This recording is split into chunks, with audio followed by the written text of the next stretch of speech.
এয়ারপোর্টের হামলার পরে আজ সন্ধ্যাবেলা আওয়ামী সন্ত্রাসীরা আবার আমার হোটেল লবিতে এসেছিল হামলা করার উদ্দেশ্যে এবং সে সময় যুক্তরাষ্ট্রে অবস্থানরত এনসিপির সদস্যরা এবং আমার শুভাকাঙ্ক্ষীরা তারা তাদেরকে প্রতিহত করেন এবং পুলিশের সঙ্গে যোগাযোগ করেন। পরবর্তীতে পুলিশ ইনভেস্টিগেশন অফিসার তিনি প্রিসেন্টে এসে মামলা দায়ের করার জন্য আমাদেরকে পরামর্শ দেন। তারই প্রেক্ষিতে আমি এয়ারপোর্টের খুব কাছের যে থানা পুলিশের রয়েছে সেখানে এসেছি এবং যারা সেই দিন আমাদের উপরে হামলা করেছিল এবং হত্যার চেষ্টা করেছিল,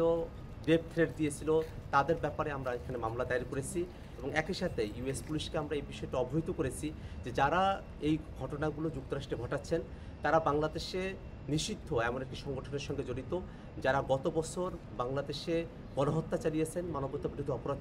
চালিয়েছেন এবং ইউএনের যে রিপোর্ট সে ব্যাপারে আমরা তাদেরকে অবহিত করেছি।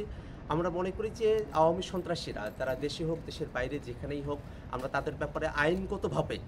যে প্রতিকারের ব্যবস্থা সেটা আমরা গ্রহণ করব এবং আমরা এই কথা বিশ্বাস করি যে আওয়ামী সন্ত্রাসীরা তারা যত ধরনের অপরাধ করেছেন সেই অপরাধগুলোকে আইনগতভাবেই নিষ্পত্তি করা সম্ভব এবং আওয়ামী লীগ তার সন্ত্রাস নিয়ে বাংলাদেশে আর ফিরে আসার সুযোগ পাবে না।